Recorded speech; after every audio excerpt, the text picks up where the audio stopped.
최근 유튜브에서 도합 6천만 뷰를 돌파해 크게 화제가 된 광고가 있습니다.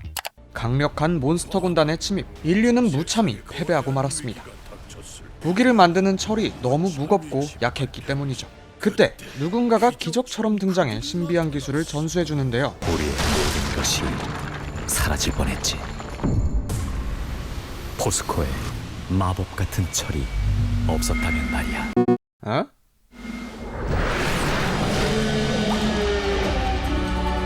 그 철로부터 우리는 깨끗한 하늘을 되찾았고, 갑자기? 포스코가 우리에게 남긴 건 단순한 제철 기술이 아니야. 아니 잠깐만, 철에는 판타지가 있다. 뭐야 이 광고? 이 광고는 흔한 액션 모험 RPG 게임 광고가 아니라 철강회사 포스코가 게임회사 넥슨과 콜라보를 해서 만든 철 광고 캠페인입니다. 이 광고를 본 시청자들은 당황한 기색을 보이면서도 칭찬을 아끼지 않고 있죠. 그래픽이 아주 훌륭하긴 하지만 이미 일상생활에서 아주 잘 활용되고 있는 철을 광고한다는 것부터 조금 낯설긴 한데요. 아니, 철을 만드는 철강회사에서 대체 왜 이런 광고를 낸 걸까요?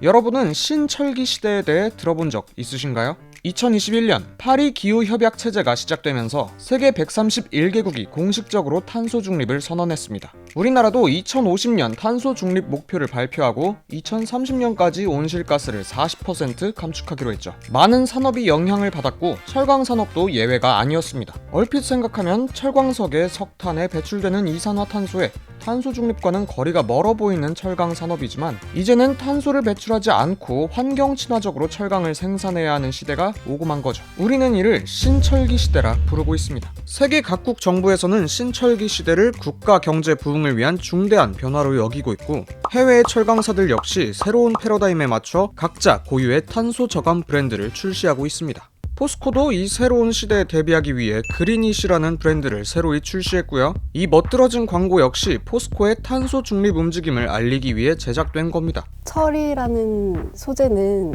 생활 속 어디에나 있는 것이고 공기처럼 그 소중함을 인식하기는 좀 어려운 면이 있는데요. 그래서 철의 가치와 그리고 친환경성에 대해서 좀 재미있게 전달을 하고 싶었습니다. 중세시대 판타지 배경의 RPG 게임들을 보면은 캐릭터들이 갑옷을 입고 그리고 무기들을 이제 사용을 하는데 그 소재들이 대부분 철이다 보니까 철강제의 특성이나 기술력을 좀 표현을 하면은 자연스럽게 효과가 있을 것 같아서 활용하게 됐습니다. 총 2편으로 나뉘어 공개된 이 광고는 1편에서는 철의 가치와 중요성을, 2편에서는 철의 미래와 친환경성을 이야기하고 있습니다. 대한민국 광고대상 금상 그리고 대한민국 디지털 광고대상 그랑프리까지 수상 소식이 이어지고 있어서 외부적으로 좋은 평가를 받고 있다고 생각합니다. 특히 2편에서는 아주 핵심적인 기술의 이름이 나오는데요. 인트로에서 눈썰미 좋으신 분들은 발견하셨을 듯한데 여기 드래곤과 함께 나오는 단어 하이렉스, 한국어로는 수소 환원 제철 기술입니다. 하이렉스 기술은 철광석과 석탄의 결합으로 불가피하게 이산화탄소를 배출해가며 철을 생산하던 기존 방식에서 벗어나 석탄 대신 수소를 사용함으로써 이산화탄소 대신 물을 배출하며 철을 생산하는 철강업계에서는 꿈의 기술이라 불리는 공법이죠. 포스코는 이미 수소를 25% 정도 사용해 철강을 생산하는 파이넥스라는 기술을 보유하고 있는데 이 기술을 토대로 2026년까지 하이렉스 시험 설비를 준공하고 2030년까지 이 꿈의 기술을 상용화시키는 것이 목표. 만약 이 프로젝트가 성공하면 2050년에는 신철기 시대의 끝판왕이라 할 수 있는 100% 무탄소 철강 제품을 탄생시킬 수 있게 되는 겁니다. 이 목표에 앞서 포스코는 최신식 전기로 설비에 투자하고 저탄소 원료를 사용한 탄소 저감 강제를 출시할 예정이라고 하는데요. 벌써부터 독일의 자동차 부품 공급기업 벤텔러나 독일의 EMW, 영국의 SPM과 같은 철강 가공 센터에 탄소 저감 강제를 공급하기로 협의했다고 합니다. 밝은 미래처럼 보이지만 사실 이 하이렉스 프로젝트는 결코 간단한 일이 아닙니다. 그 오랜 시간 동안 철 생산에 사용해오던 석탄을 십수년 내에 완전히 배제한다?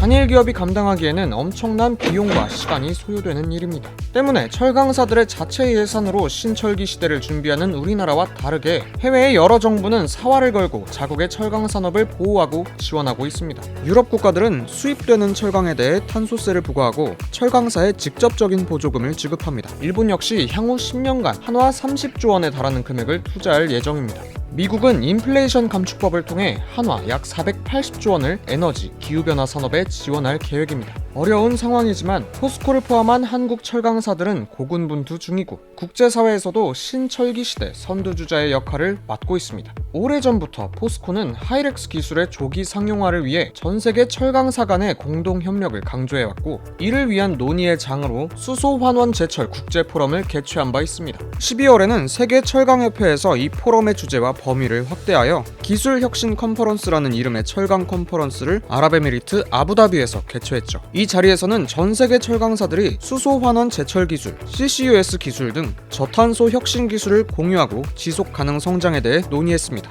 그런가 하면 포스코는 아랍에미리트 두바이에서 열린 UN 기후변화협약 당사국 총회에도 참가, 한국 홍보관에서 하이렉스 기술을 소개해 호평을 받았다고 전해집니다. 50주년을 맞은 한국 철강산업. 그동안 대한민국은 세계 6위의 철강 강국으로 발전했지만 철강업계는 신철기 시대를 앞두고 이대로 안주할 수는 없다고 말하고 있습니다. 전 세계 제철 기업들이 모두 같은 고민을 하고 있거든요. 탄소 중립을 달성해야 되는 상황에서 탄소를 획기적으로 저감한 시대를 열어가야 된다고 생각하고요. 그런 배경에서 저희 회사도 탄소 중립을 향한 미래를 준비하고 있습니다. 한국 제조업을 지탱하고 있는 기반 산업이자 국가 경쟁력에도 큰 영향을 미치는 산업인 만큼 한국 철강의 미래에 국내 여러 철강 기업과 정부 그리고 개개인의 관심과 기대가 필요합니다. 이번 영상을 만든 PD가 추천하는 영상도 보고 가세요. 스브스 뉴스의 다른 영상을 즐기시려면 구독 버튼을 꼭 눌러주세요.